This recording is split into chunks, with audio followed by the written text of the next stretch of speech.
So I think that whether you support or you don't support immigration, I'm not exactly sure that that's really the issue here. I think that there are a lot of deeper problems that kind of cause immigration that no one is addressing. I don't think these laws are addressing it. I don't think anyone is considering them or kind of analyzing them in any way. I think the basic thing that people should consider is that what these laws are doing, because a lot of people claiming that they're not racist, is that you're alienating a specific racial group. So who are the immigrants that Arizona has issues with? They're Hispanic or Latino, right? So you're alienating all of your Hispanic and Latino citizens themselves. And I just don't think that that's right at all. I mean, how are you going to question how American or legal someone is by the color of their skin? There are tons of Mexican Americans that have been living in Arizona and in the United States for generations. So I think that the basis of the law itself is completely ridiculous, and to have to question how American you are by the color of your skin just is something that I didn't think we would see again. Nativist legislature historically has never worked. It's never solved anything. It's only just created social and racial tensions that end up exploding later. So I think that it's really a shame that the Supreme Court supported it. However, a lot of people claim that because the Supreme Court supported it, it must be right. The Supreme Court and this country has done plenty of terrible things that later were like, whoops, probably shouldn't have done that.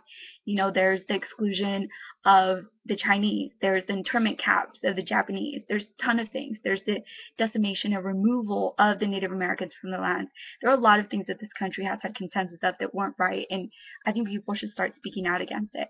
The other issue that people should really consider is what role has the United States had in causing this immigration? What policies have they supported that has crippled Mexico into what it is? I mean, I don't think a lot of people consider that Mexico is kind of a third world country. I mean, that's where it is right now. There's drug wars going on right now. There's a lot of crime. And it's not just Americans that have to deal with this crime. Mexicans are suffering from this too. And we shoulder a border, and that should be our concern. There are tons of stories in the media, especially in Mexico, about how America has done things, brought in drugs, brought in arms, has elevated crime and has kind of perpetuated a situation that now Mexico can't get out of. Just last week, Phil was discussing it, that there is arms in Mexico now.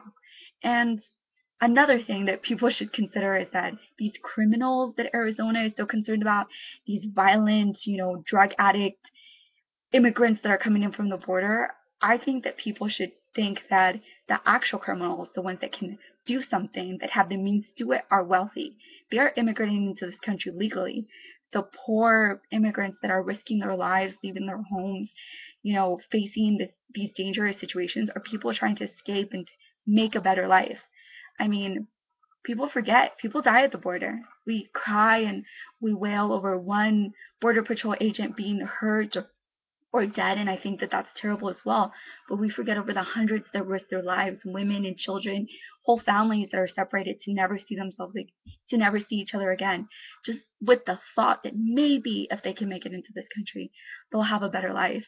I just think it's completely ridiculous that we're criminalizing a whole racial group, that I'm being criminalized, that when I move to Arizona in about 6 weeks, I am going to be a criminal and a prime suspect. Like, I'm not very tan now. I live in California and I'm a history major, so I don't get much sun. But in Arizona, I'm going to be tan. And the fact that I'm going to be stopped all the time and potentially harassed and, have to show my papers to someone and prove how American I am because my skin color may bring a question to it, I think is completely unacceptable. I mean, a criminal? Are we all criminals?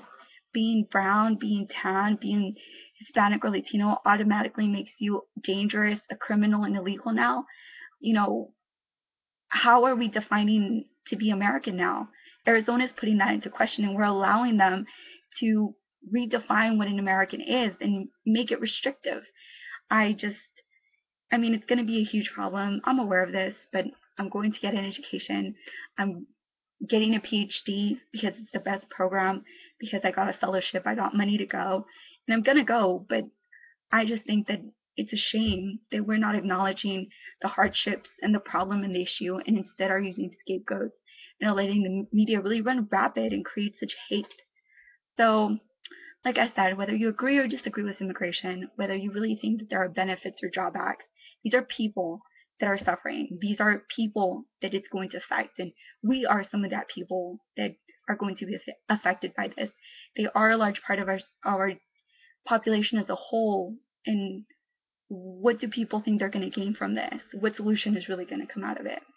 So that's just what I think about it. I mean, a lot of people would disagree with me, but I think if you do a little bit of research and you really look at what has happened before historically and kind of what we're really setting up now, we're just really setting up a lot more problems for ourselves and are not really addressing anything.